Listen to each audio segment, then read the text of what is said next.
Have you ever just stopped and noticed how some things in life seem to change incredibly fast? Like the news or whatever's trending online. Oh, absolutely. Blink and you miss it sometimes. Right. But then other things feel like they barely shift at all. They're just Yeah. there, like that old oak tree in the park, or maybe even some fundamental rules in society. That's a great observation. That contrast is everywhere.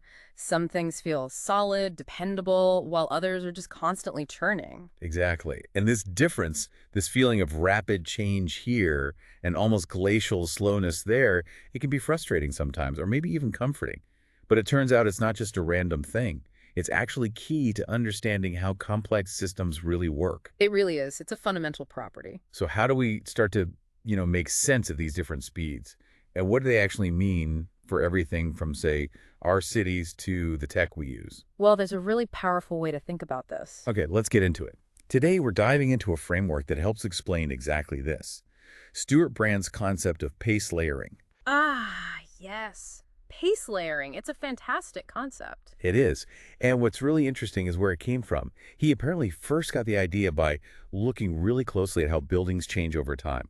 That's right. Seems specific, but it scales up incredibly well. Totally.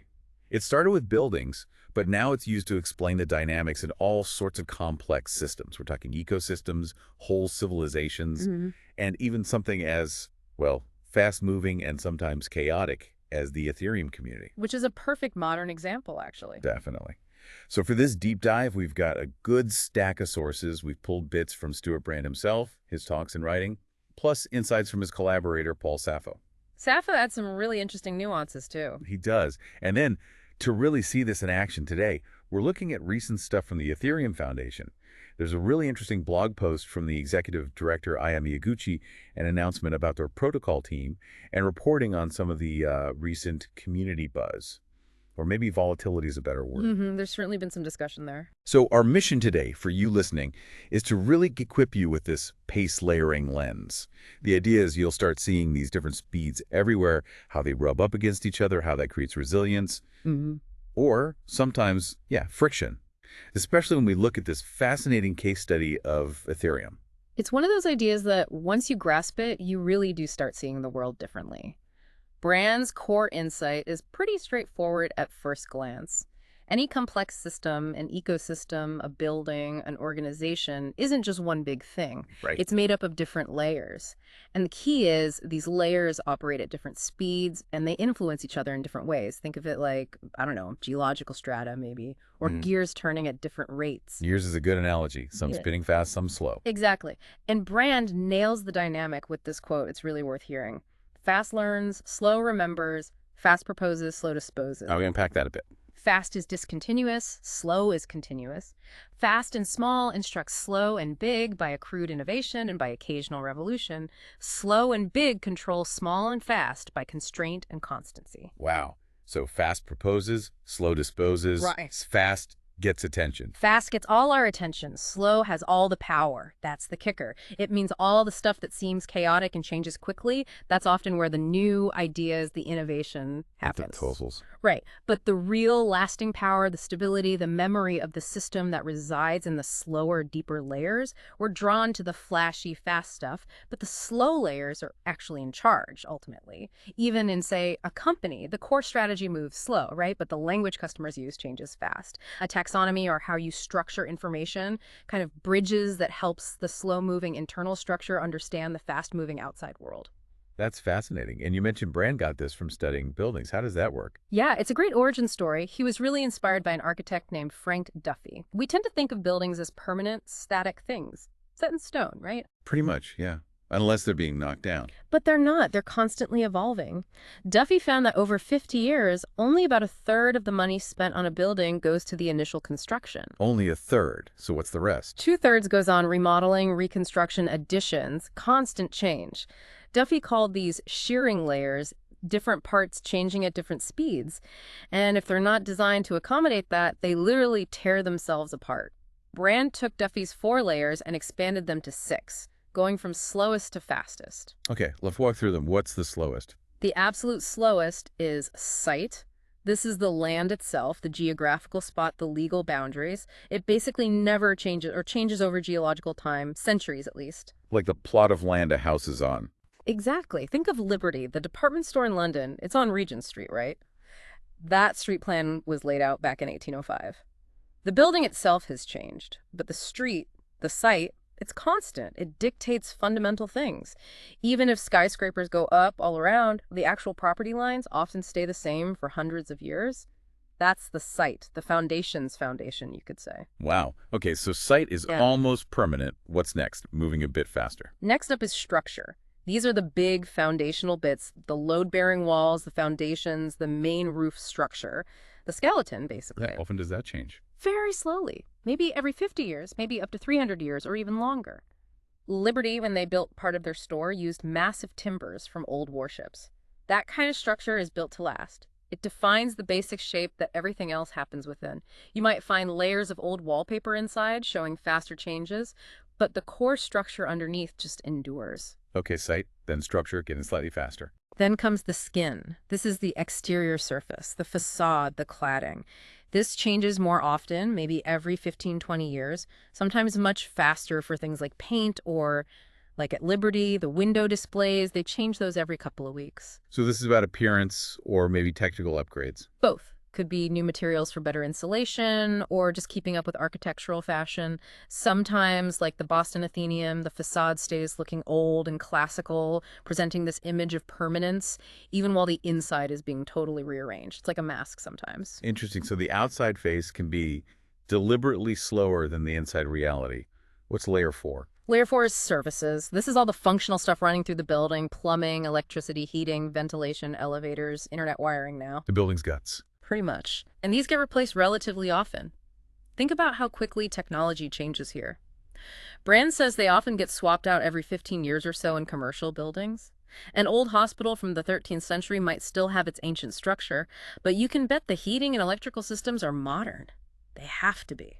Makes sense. Okay, site, structure, skin, services. We must be getting pretty fast now. Yep. Layer 5 is the space plan. This is the interior layout. Where are the walls? How are the rooms divided up and used? Oh, like knocking down a wall to make an open plan kitchen. Exactly. Or putting up partitions in an office. This changes quite frequently, maybe every 5, 7 years in commercial spaces, sometimes even faster. Department stores constantly move sections around. Old townhouses get divided into flats. Warehouses get turned into lofts or offices. This layer is about how the space is used internally, and that can change much faster than the structure or skin. Right, driven by the needs of the people inside. And the fastest layer. That's stuff. Furniture, appliances, decorations, merchandise in a store, personal belongings in a home. This is the layer we interact with most directly, and it changes all the time. Monthly, weekly, daily even. It reflects our immediate needs, tastes, activities. It's the most ephemeral layer. Okay, site, structure, skin, services, space plan, stuff. Slowest to fastest. That makes a lot of sense. So what's the big takeaway from this for buildings? The big takeaway Brand found is that architects often want to design this perfect, finished object that stays the way they intended. But users have other ideas. They constantly adapt and reshape the space. So the building is never really finished. Exactly. Brand says the main architect is time. Buildings learn and adapt. The successful ones are those that allow for this change, that are flexible. Think of old European town squares that grew organically over centuries, like the Palazzo Pubblico in Siena. It wasn't designed all at once. It evolved. Compared to buildings that resist change. Those often fail or become obsolete. Brand mentions Buckminster Fuller's geodesic domes, super efficient design, maybe, but hard to furnish, hard to add on to, hard to adapt. They didn't mesh well with the slower layers or the faster stuff layer. They were too rigid. So flexibility is crucial for longevity. It's not about perfection, but adaptability. Absolutely. And sometimes the least precious buildings are the most adaptable. Brand calls them low-road buildings, old warehouses, sheds, cheap structures. Because nobody cares too much about them, people feel free to modify them constantly. They become these incredibly flexible platforms for innovation precisely because they're not trying to be permanent monuments. That's a really interesting point. Okay, so Brand and Brian Eno then took this idea from buildings and applied it to whole civilizations. Yeah, they generalized it. They proposed 6 similar layers for civilization, again, from fast to slow, explaining how societies maintain order and adapt over time. Let's hear them. What's the fastest layer in civilization? Top layer, fastest, is fashion art. Brand calls it the froth. It's quick, Seems irrelevant sometimes, but it's highly engaging, experimental. It's where culture plays and tests ideas, often irresponsibly. Like viral trends, memes, fast fashion. Exactly. It drives energy for the layer below, commerce. But crucially, sometimes an idea tested in fashion art actually sticks and filters down. Maybe an opinion poll starts influencing policy, or a cultural trend eventually changes social norms. Most of it vanishes, but that small percentage can be really impactful. Okay, fashion art at the top. What's below that? Commerce, business, markets, the economy. This is also fast-moving, very dynamic, quick to react to opportunities and shocks. But it needs limits, right? Definitely. Brand warns that if it's totally unrestrained by the slower layers like governance and culture, it can easily become corrupt or destructive. It's usually too focused on the short term to really control the layers below it. Its job is to innovate, create wealth, absorb shocks, but within the bounds set by deeper societal structures. Makes sense. So fashion art, commerce, then. Then, infrastructure. This is slower, more substantial. Think transportation networks, communication grids, energy systems, but also things like the education system, scientific research. Things that take a long time to build and pay off. Exactly. Huge costs, long timelines. You can't justify building a national high-speed rail network or funding basic science purely on next quarter's profits. These need the commitment of the slower layers, governance, and culture to invest for the long haul. Societies that neglect this layer because they're too impatient ultimately fall behind. Okay. Infrastructure is vital, but slowish. Next. Governance. This is the structures of power, law, institutions, politics, legal systems. Brand stresses that this layer needs to change gradually. Sudden revolutionary change here, like the French or Russian revolutions, usually leads to catastrophe. Slow, deliberate evolution is healthier. And you mentioned nonprofits playing a role here. Yeah, Brand highlights the rise of the nonprofit or social sector.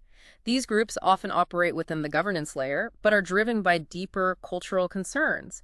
Think about the historic preservation movement that was culture telling governance, hey, you can change clothes fast, but let's slow down the pace of changing buildings. It's culture influencing the rules.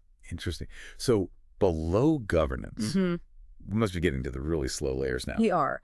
Below governance is culture. This is the slowest moving human layer. It's the deep, shared values, language, religion, identity of a people. It operates on the scale of centuries, even millennia. It's far slower than politics or economics. Travel from a hyper-modern Asian city to a remote village, and you feel that deep cultural time. It shapes everything, often invisibly. And the slowest layer of all. Finally, at the very bottom, the slowest and most powerful layer. Nature, the biophysical reality of the planet, geology, climate, ecosystems. Its timescale is vast, its power immense. Brand warns that when we disrupt nature at its own scale, like with climate change or mass extinctions, we risk unleashing forces that can overwhelm all the faster layers above. Civilizations have collapsed due to drought or volcanic eruptions. We ignore this layer at our peril. Fashion art, commerce, infrastructure, governance, culture, nature. That's quite a framework. So the idea is that healthy, lasting systems have this kind of layered structure. That's the key insight. It's not that one speed is better. Durable systems need all the layers, each operating at its own pace. The slower layers provide stability and memory, grounding the system. The faster layers provide innovation, adaptation, learning. And they interact. Constantly. There's feedback running up and down. The slower layers constrain the faster ones, keeping them from flying apart. The faster layers probe and experiment, sending useful innovations down. Rand says it's in the contradictions, the constructive tension between the layers, that a civilization finds its surest health. It's a dynamic balance. Which brings us to Paul Sappho's ideas about slippage and turbulence. What did he add? Sappho pointed out a couple of crucial things. First, change isn't always linear. Even slow layers can cause sudden, massive disruptions. His classic example is the San Andreas Fault. Moves slowly most of the time? Right, inches per year. But then, bam, 1906 earthquake, a sudden, discontinuous event from a slow layer that ripples instantly through all the faster layers, destroying infrastructure, causing a financial panic, commerce, changing governance, building codes. Nature suddenly imposes its pace on everyone. So slow layers can have fast impacts. What else? He also talked about S-curves and catch-up. Think about a fast layer, like a technological revolution, the internet say. It grows exponentially for a while, that steep part of the S. But eventually, a slower layer often catches up and starts to impose constraints, leveling off the curve. Congress eventually passes regulations for the internet. Society develops norms around online behavior. The slower governance and cultural layers adapt and exert their influence, slowing the pace of the initially explosive change. Okay, that makes sense. The system rebalances itself. And his third point, which is really interesting, is productive turbulence. He argues that the boundaries between the layers where these different speeds meet and rub against each other. That's not just friction, it's a source of innovation. Like an intertidal zone. Exactly his analogy. Or the swirling patterns on Jupiter where different atmospheric bands meet. That velocity shear, that turbulence, while seemingly destructive, is actually incredibly creative. The internet itself, he argues, emerged from that turbulent boundary zone between 60s counterculture and military-funded technology. It's in that messy, churning interface that really new things get born. Okay, this framework is powerful. Let's bring it to today. How does this help us understand what's been happening in the Ethereum ecosystem? You mentioned Aya Miyaguchi, the Ethereum Foundation's ED, actually uses this model. She does, explicitly, in a recent blog post about the Foundation's role in future. It's fascinating to see it applied so directly. Her core message is that for Ethereum to succeed long-term, to really weave itself into the world, it needs all these layers operating at their different paces. So it's not just about the tech changing fast. Not at all. She says the Foundation's role isn't to control everything, but to ensure Ethereum remains resilient as this whole ecosystem, people, ideas, values, not just as a product. They aim for stewardship, not control, specifically to allow for this layered, decentralized growth and avoid being captured by any single interest. It's a direct application of wanting the slow layers, values, culture, to guide the faster ones, apps, markets. So what are those core values? What defines Ethereum's culture layer, according to her? She lays out a few key principles. First, credible neutrality. This isn't about being passive, but making principled choices to protect the network's integrity and fairness, ensuring the base layer doesn't favor specific applications or users. It's a commitment to being a neutral platform. Okay. Second, the philosophy of subtraction. This one sounds like minimalism, but she clarifies it's about outcomes. The goal is reducing imbalances and centralization risks. Sometimes that actually means adding complexity, like new mechanisms, if it helps prevent capture or ensure fairness. It's strategic removal of control points. So less EF control, even if it's harder. Pretty much, which ties into the third point, stewardship, not control. An EF helped bootstrap things, but deliberately didn't hold on to ownership, allowing the ecosystem to grow organically. Their goal is for Ethereum to win long-term, true to its values, not for the EF to win like a company. And fourth, adaptive growth, not rigid structure. They constantly ask, how can Ethereum achieve this? Not, how can EF do this? It implies flexibility, letting the ecosystem evolve rather than imposing a rigid plan. It's very much that infinite garden idea she uses, fostering biodiversity and resilience over centralized planning. that really emphasizes the slow foundational culture layer. Miyaguchi says culture moves the slowest, yet it provides a strong foundation. It sounds like they see that as the anchor. Definitely. It's positioned as the bedrock for everything else, the source of long-term endurance through crypto winters and springs. Okay, so that's the deep culture layer. What about infrastructure? How does the EF interact there? Here, their role involves R&D, coordination activities with that high yield but delayed payback Brand talked about. They facilitate things like the all-core devs calls, bringing different technical teams together to reach consensus. Fostering community wisdom, as she put it. Exactly. And promoting client diversity, making sure there are multiple independent software versions running the network. That's crucial infrastructure resilience. If one client has a bug, the network doesn't go down. It avoids single points of failure. Smart. Infrastructure needs redundancy. And they focus on seeding innovation, things like account abstraction, trying to make wallets easier to use, or coordinating work across different layer 2 scaling solutions. The EF starts these initiatives, plants the seeds, but expects the wider community to cultivate them. So they initiate, but don't necessarily finish or own the whole thing. Right, it's about enabling the ecosystem. And finally, they take on complex execution for massive upgrades, like the merge to proof of stake. That required incredible coordination without direct control, a huge lift at the infrastructure level. That sounds like careful, deliberate, probably quite slow work on the core infrastructure. But you hear so much noise about needing breakthroughs now, needing things to be faster, cheaper. And that pressure is real. The EF acknowledged this in a recent blog post called Announcing Protocol. They basically say Ethereum is on the cusp of major scaling breakthroughs, with things like ZK EVMs and Layer 2s becoming more mature. These are the technologies meant to make it handle way more transactions, right? Yes, essentially making it faster and cheaper, closer to that world computer vision. The Post says this demands a new level of focus from their R&D team, now just called Protocol. They're restructuring to double down on core code, research, and coordinating big initiatives.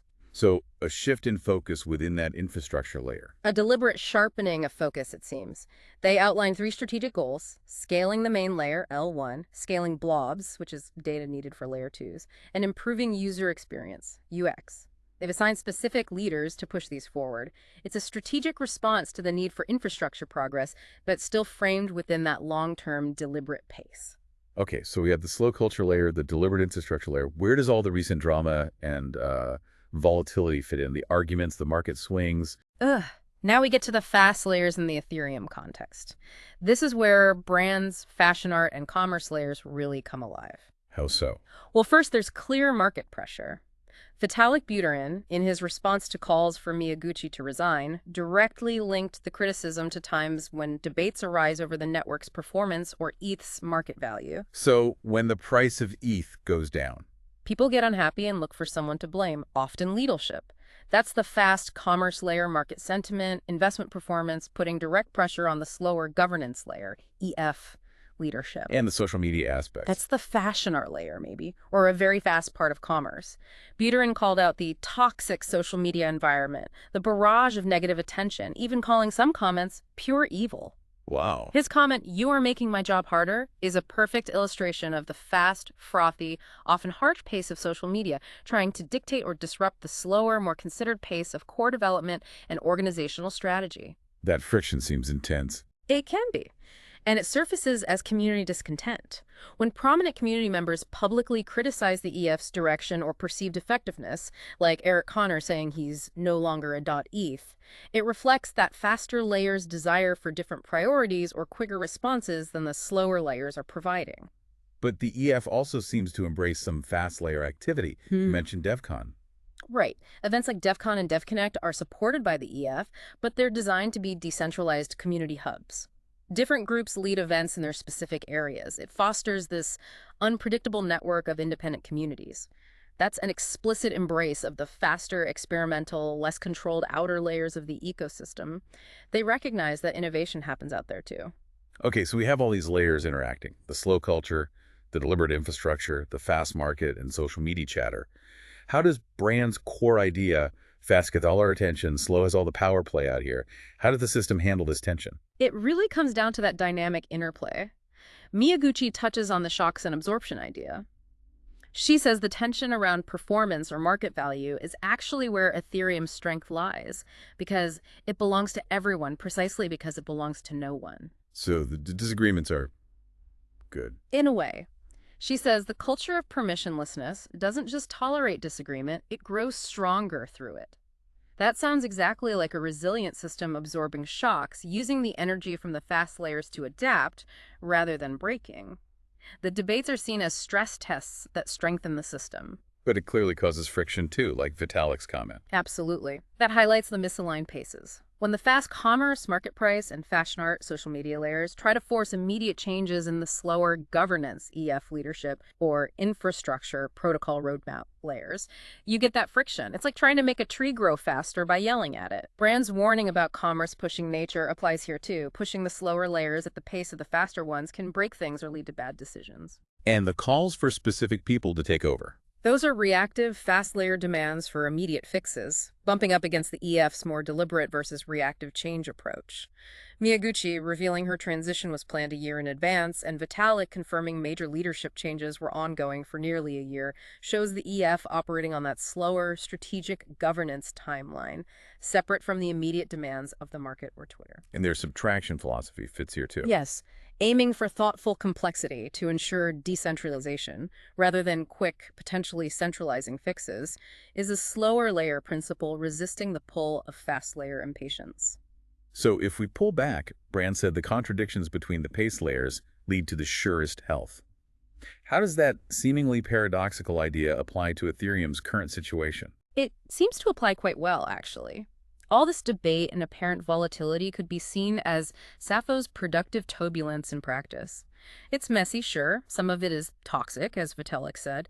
But it's at these boundaries where the technical roadmap meets market reality, where community desires meet core values that innovation happens. It forces adaptation, keeps everyone somewhat honest, and does it without a central CEO calling all the shots. So the friction itself is functional, in a way.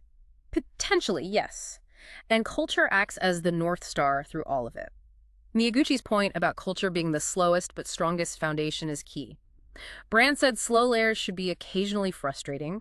If they're not, they aren't doing their job of providing constraint and stability. The core values of decentralization provide that continuity, allowing the faster layers to churn and experiment without collapsing the whole thing. So the push and pull is part of the design, almost. It seems inherent in a decentralized system striving for longevity. Ultimately, Ethereum's ability to endure market cycles and internal debates, its true resilience, seems tied to this layered structure and the commitment to its core values, allowing it to prioritize long-term survival over short-term pressures. The tension isn't a sign of failure. It might actually be a sign that the layers are interacting as intended, however uncomfortably at times. Wow, okay. We've covered a lot of ground. We went from how buildings actually change layer by layer, through the shearing layers of site, structure, skin, services, space plan, and stuff. Right, from the near-permanent land to the ever-changing furniture. Then we scaled up to Brandon Eno's layers of civilization, faction art, commerce, infrastructure, governance, culture, and the ultimate slow layer, nature. Understanding how those different speeds interact, how fast learns and slow remembers. And we saw Paul Sappho's ideas about nonlinear shocks, S-curves, and that crucial concept of productive turbulence at the boundaries. Where innovation often sparks. And then we applied this whole pace layering lens to the Ethereum ecosystem, seeing its deep culture layer, its deliberate infrastructure development, and how those interact, sometimes contentiously, with the fast commerce and fashion art layers of market sentiment and community debate. Using the insights from Miyaguchi and Buterin to see the theory in practice. What really sticks with me is how understanding these layers helps you see past the surface noise, the immediate volatility, and appreciate the deeper ways a complex system builds resilience and adapts over time. It's not just chaos. There's a structure to the change. It's a powerful way to reframe things. So here's something to think about as we wrap up. Consider a complex system in your own life. Maybe it's your career path, maybe your family, maybe a community group you're part of. Could be anything complex, really. Exactly. Can you start to identify its different pace layers? What's the fast stuff? What's the slower structure or culture? What happens when a fast layer, maybe a sudden job offer or an impulsive decision, tries to force the pace of a slower one, like your long-term values or family traditions? Or vice versa, when a slow, unchanging aspect feels like it's holding back necessary adaptation. Right. And thinking about Sappho's idea, how might embracing that friction, that productive turbulence between the layers in your own system actually lead to unexpected growth or a more resilient path forward? It's about understanding the dance of different speeds, not trying to make everything move at the same pace, something to chew on.